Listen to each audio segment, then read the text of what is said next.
L'organo è uno strumento che fa parte della famiglia degli aerofoni, quindi la produzione del suono avviene grazie all'aria. È uno strumento musicale, ma è anche, come pochi altri strumenti, una fetta sostanziosa della storia della musica. E non solo, anche della storia dell'arte. La sua bellezza artistica, architettonica, ovviamente, la sua presenza all'interno di chiese, cattedrali, conosciute e non conosciute, ne fanno, oltre che un elemento funzionale alla liturgia, ma anche un elemento estremamente decorativo e quindi molto presente in alcuni momenti, anche da un punto di vista visivo. Queste differenze costruttive che noi possiamo trovare all'interno delle varie tipologie dell'organo ne fanno uno strumento, potete ben immaginare, molto complesso, molto ricco ed è anche difficilmente sintetizzabile in una descrizione o una spiegazione. Ma ci proveremo. Per fare ciò ci avvarremo della preziosa collaborazione del maestro Lorenzo Lucchini, organista. Chi meglio di un organista può darci le informazioni giuste? Vi lascerò anche dei link in descrizione riguardanti le varie attività, oltre a quella didattica, di cui si occupa il maestro Lorenzo Lucchini. Quindi potete andare a saperne di più grazie alle informazioni in descrizione. Grazie al maestro Lucchini faremo una descrizione il più possibile sintetica ma chiara. Divideremo in 3 fasi la spiegazione. La prima, la manticeria, cioè la parte della produzione dell'aria e ovviamente la sua trasmissione e la sua fuoriuscita poi dalle canne. L'organo può essere definito strumento musicale nel quale i suoni sono prodotti da canne alimentate d'aria inviata da una manticeria regolata per mezzo di tasti. La manticeria è il polmone vero e proprio dell'organo e provvede a immagazzinare aria e fornirla allo strumento ad una determinata e costante pressione. Un mantice è costituito da 2 tavole, di cui una mobile e un soffietto di cuoio o di legno che fa da elemento di raccordo tra le 2 tavole ed ha il compito di trattenere l'aria. Il soffietto di legno è costituito da una serie di assicelle unite tra loro mediante strisce di pelle. Nel corso dell'evoluzione storica dell'organo furono impiegati dapprima mantici di tipo rudimentale, analoghi a quelli usati dai fabbri per intenderci, e successivamente mantici più evoluti a forma di cuneo e dall'800 anche a lanterna. Attualmente l'alimentazione dei mantici è di regola fornita da un elettroventilatore. In precedenza il compito era affidato ad 1 o più persone, denominate tiramantici, che li azionavano manualmente tramite stanghe, corde, ruote, ma anche a volte coi piedi. Dai mantici l'aria arriva al somiere tramite canali di legno detti anche condotti portavento. Il somiere ha la funzione di indirizzare l'aria alle singole canne in conformità ai comandi provenienti dalla console, tramite le trasmissioni. Sul somiere si trovano di regola più serie di canne dette registri con relativi congegni per il loro inserimento e disinserimento e al suo interno vi è una serie di valvole chiamate ventilabri, tante quanti tasti azionate dalla tastiera che sono disposti nella secreta, che è quella parte di somiere chiusa ermeticamente dove si trova sempre l'aria pronta a fluire nelle canne, qualora vengono aperti i ventilabri per mezzo dei tasti. In pratica, Ogni canna riceve aria alla condizione che il rispettivo tasto sia abbassato e il relativo registro inserito.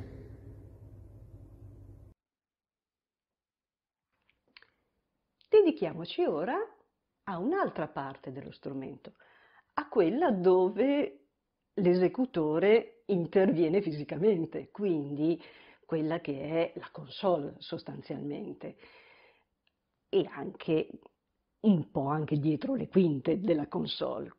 Quindi andiamo a sentire. Il collegamento tra i comandi della console e il suoniere avviene per mezzo delle trasmissioni. Esistono vari tipi di trasmissione.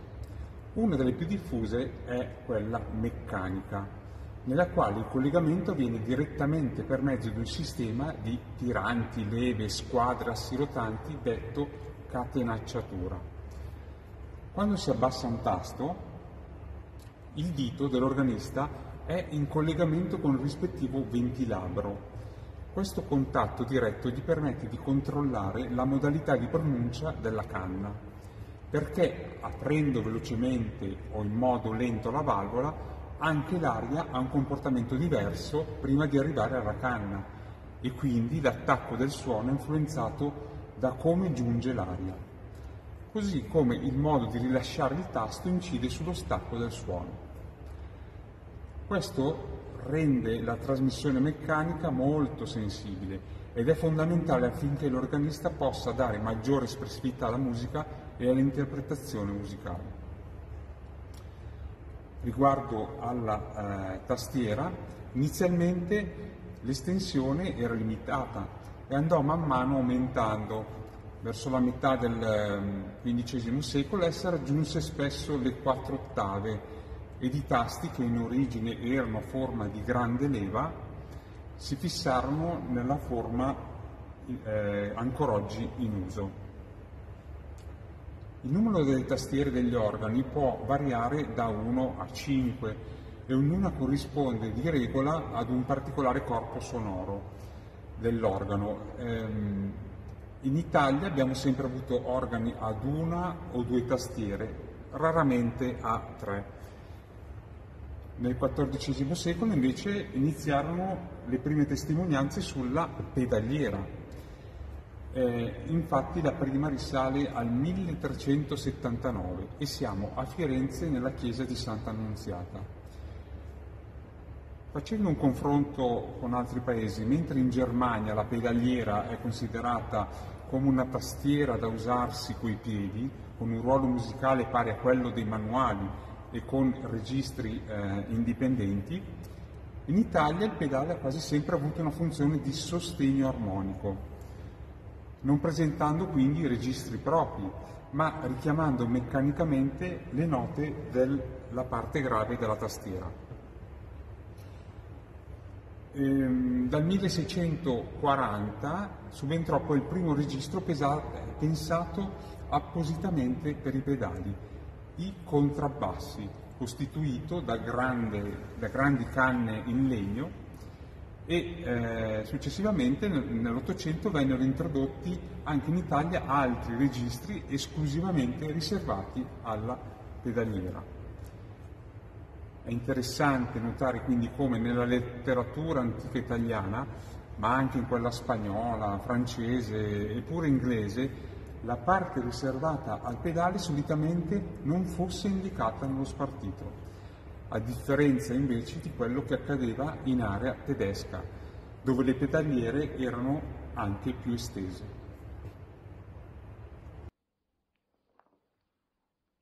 Terza parte.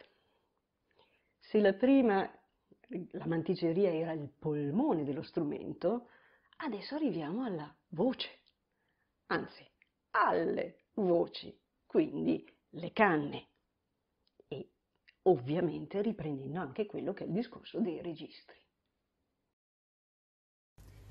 Le canne costituiscono il vero e proprio corpo sonoro dello strumento. Esse possono essere classificate in 2 gruppi: canne ad anima e canne ad ancia. In una canna ad anima il suono è prodotto dalla vibrazione della colonna d'aria in essa contenuta. L'aria entra dal piede della canna, passa attraverso la stretta fessura chiamata luce, che si trova tra l'anima, un diaframma posto all'interno della canna, e il labbro inferiore, sbatte contro il labbro superiore e 2/3 dell'aria esce, mentre 1/3 entra, eccitando così la vibrazione dell'intera colonna d'aria e producendo quindi suono.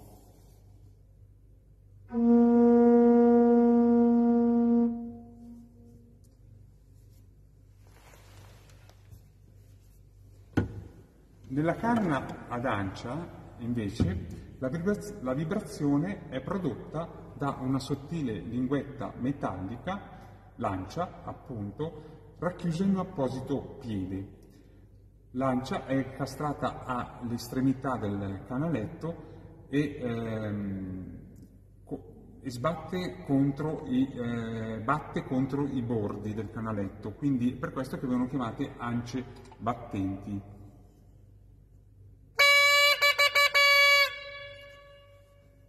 Salvo rari casi eccezionali, le canne vengono costruite in metallo, che può essere stagno, piombo, leghe di stagno, piombo, rame, a volte in tempi recenti anche zinco e alluminio, oppure in legno come rovere, pero, abete, cipresso.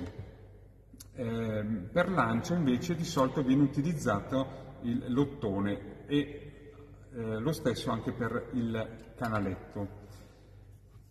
Dalla lunghezza della canna dipende principalmente l'altezza del suono, mentre dalla larghezza e dalla forma dipende il timbro.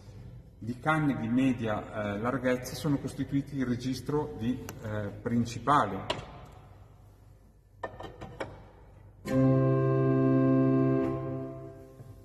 e i registri della sua famiglia, che formano anche il ripieno. Mentre per quanto riguarda le canne a misura larga abbiamo quelle della famiglia dei flauti, che hanno un suono più rotondo, e abbiamo poi le canne a misura stretta che fanno parte della famiglia delle viole.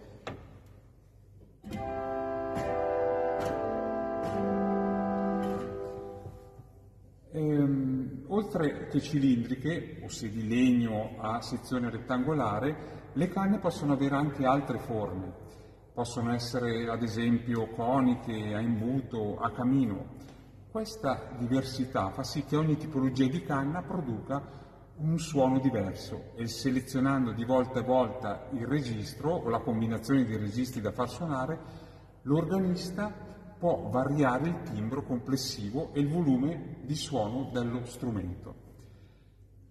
La scelta dei registri, detta registrazione, è una vera e propria arte nella quale l'organista è chiamato a scegliere i registri più appropriati, tenendo conto del carattere del brano, dell'acustica e delle caratteristiche dell'organo.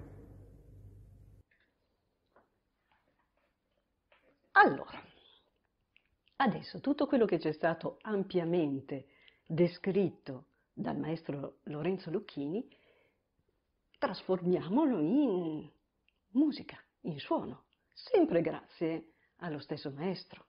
Quindi vediamo le sue mani all'opera in un brano.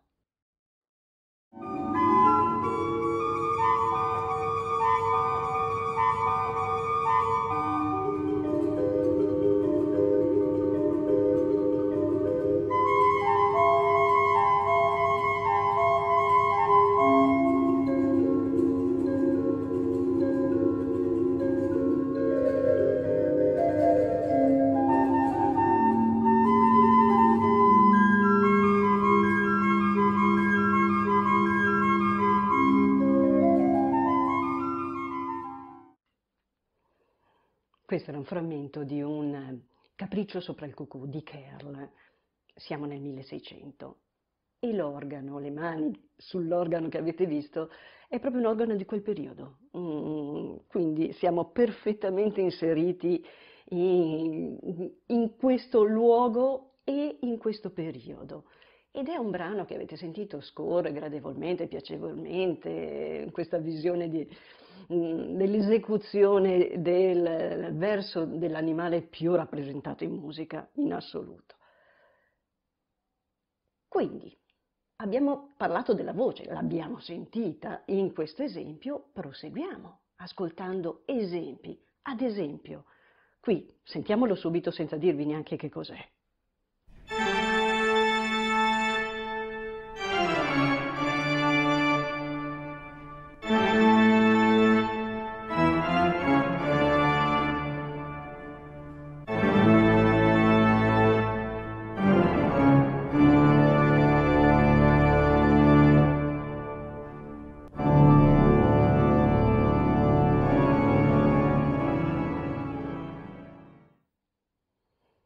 Non avrei bisogno di dirvi il titolo.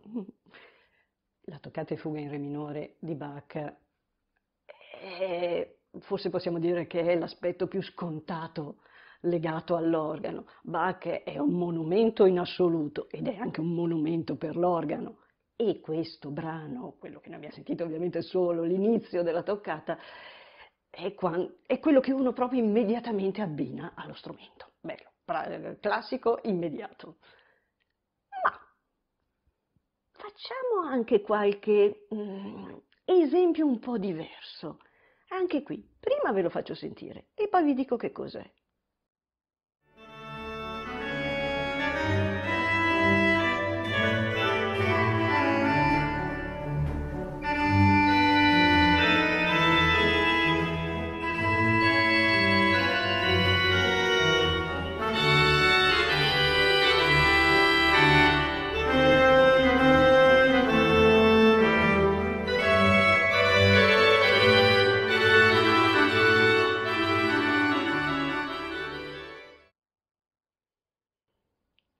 Avete sentito questo lirismo, questo sinfonismo, che non è così consueto per l'organo? Credo che molti di voi abbiano proprio fatto il gesto della sorpresa, abbassare il crapino, perché c'è qualcosa di strano. Non ce lo aspettiamo. Questo è il grande offertorio, una trascrizione di Donizetti, dello stesso Donizetti, della Sinfonia dell'Anna Bolena. All'organo l'effetto è un po' particolare, un po' diverso. Abbiamo sentito Kerl 600, Bach 700, Donizetti 800, l'Ottocento italiano. Sentiamo anche un esempio del Novecento. Anche qui, ascoltiamolo prima di sapere il titolo e il compositore.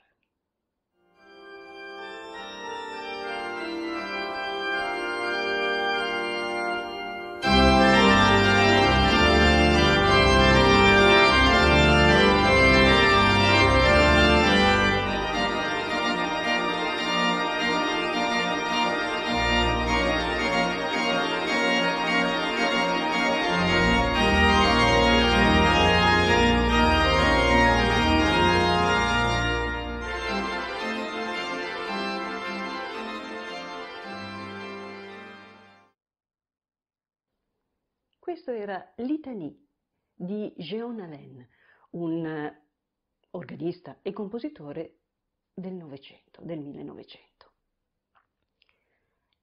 E spero vi abbia incuriosito. Qui si sente la sonorità organistica bella, evidente, piena, ma una freschezza, una diversità compositiva che stuzzica, che sicuramente incuriosisce. Molto, molto interessante. Spero che vi abbia stuzzicato la curiosità per ascoltarlo poi anche per intero. Noi abbiamo fatto questi assaggi, sicuramente degli assaggi, anche per staccarci forse da quella che è un po' una consuetudine. Noi spesso associamo l'organo alla musica antica oppure alla musica legata alla liturgia, ma come abbiamo sentito è anche altro, molto altro. Alla prossima!